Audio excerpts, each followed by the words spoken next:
अनिल कपूर और सुभाष का ये हमारे खास मेहमान आज के शो के हमारे साथ हैं और एक नई मेहमान इस वक्त हमारे साथ हैं संदीप कौर। संदीप की क्या कहानी है, आतंकवाद किस तरह झेला है इन्होंने, पहले आइए एक नजर डालते हैं इस पर।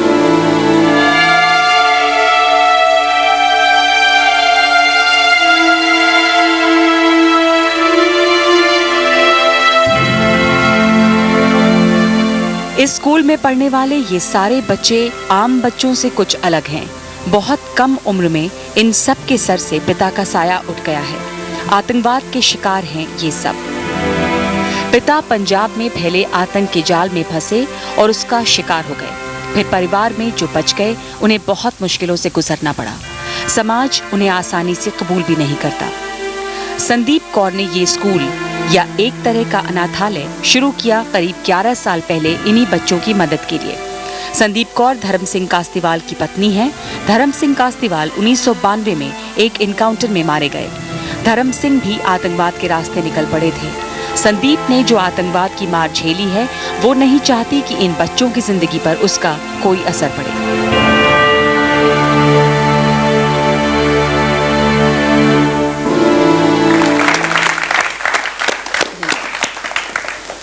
संदीप, आप स्कूल एक चलाती हैं और ये सारे बच्चे वहाँ पढ़ते हैं। इन सारे बच्चों ने आतंकवाद को झेला है, बहुत करीब से देखा है। पंजाब में जो आतंकवाद फैला, इनके पिता आतंकवाद की राह पे निकल पड़े।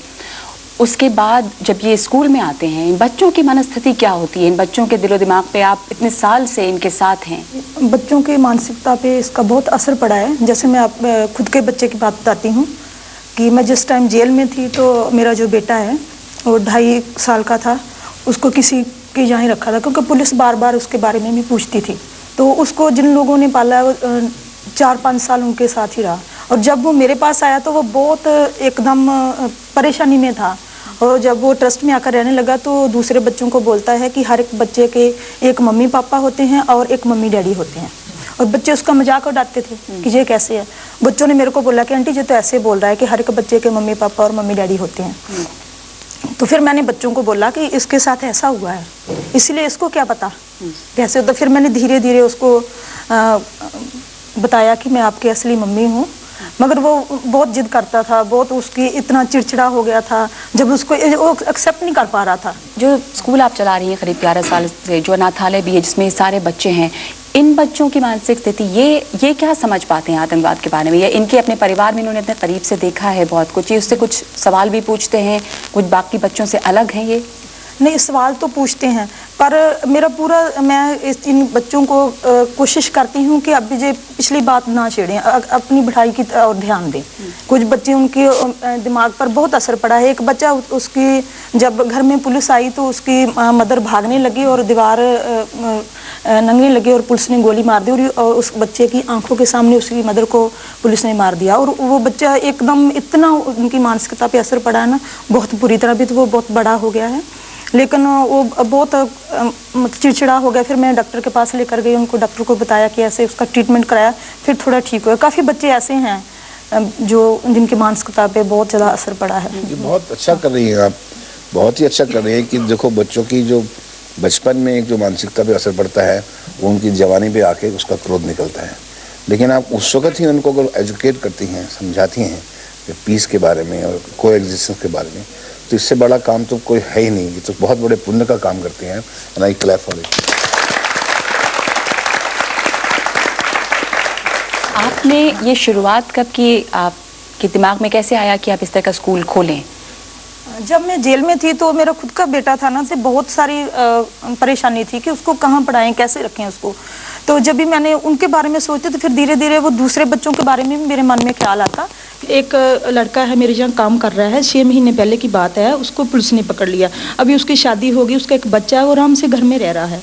6 महीने पहले उसको पुलिस ने पकड़ लिया और इतना इंटेरोगेट किया उसको कि बहुत बुरी तरह से उसको पीटा, ठीक है ना।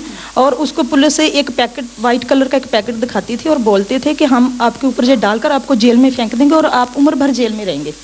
हमारे लिए अभी भी वही माहौल है। जो आप कह रही हैं वो सही कह रही हैं। लगातार अखबारों में भी इसके खिलाफ छपता है। अगर पुलिस ज्यादती करती है, भाई साहब आपने देखा होगा, पढ़ा होगा, लगातार और अगर पुलिस ज्यादती करती है उसकी लोग उसकी बुराई भी करते हैं, उस पर उंगली भी उठाते हैं, उस ज्यादती को हम नहीं कभी भी सही ठहरा नहीं, देखो रहे हैं। आज भी जो मेरे पास बच्चे हैं उनके पासपोर्ट बनाने, कई बच्चों को मैंने एजुकेशन के लिए बाहर भी भेजना है, जो लड़कियां नर्सिंग कर रही है उनको मैंने हायर एजुकेशन के लिए ऑस्ट्रेलिया और कंट्रियों में भेजना चाहती हूँ।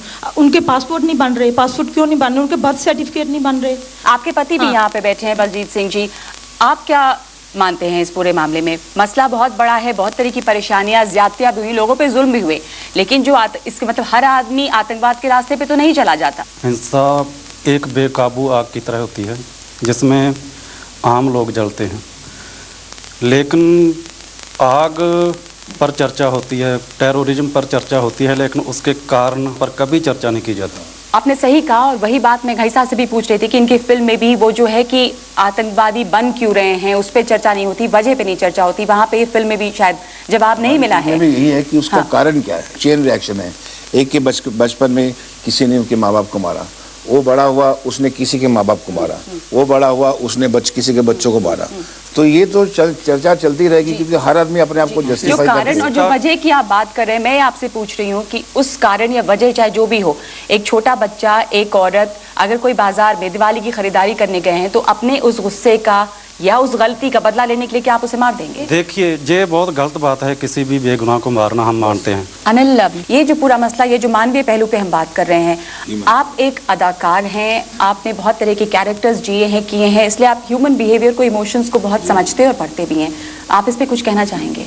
नहीं, बिल्कुल, मैं यही कहूँगा कि खून का बदला खून तो बिल्कुल नहीं है, और डेफिनेटली मासूम बच्चों को और बेगुनाह लोगों को मारना तो बिल्कुल ही गलत बात है। अगर पुलिस से आपकी वो भी मैं बिल्कुल समझता हूँ कि अगर जो स्टेट के होते ना कि लॉ को संभालने वाले जो पुलिस हैं वो अगर जुल्म कर रहे हैं तो वो भी गलत बात है, बिल्कुल गलत बात है। तो उसका भी हमें कुछ ना कुछ तो करना ही पड़ेगा, और उस पर पूरी इंक्वायरी होनी चाहिए। इंक्वायरी ऐसी भी नहीं इंक्वायरी होनी चाहिए जिस तरह हिंदुस्तान में इंक्वायरी होती है जो चलती रहती है, genuinely होनी चाहिए, and action should be taken on that, and we should have a kind of a show where we should, you know, किस तरह की सजा, क्या रास्ता होना चाहिए, गुनहगारों को सजा मिलती हुई दिखनी भी चाहिए, ये जरूरी है। एक छोटे से ब्रेक के बाद मिलवाएंगे आपको एक ऐसे शख्स से जिन्होंने बहादुरी से आतंकवाद का मुकाबला किया।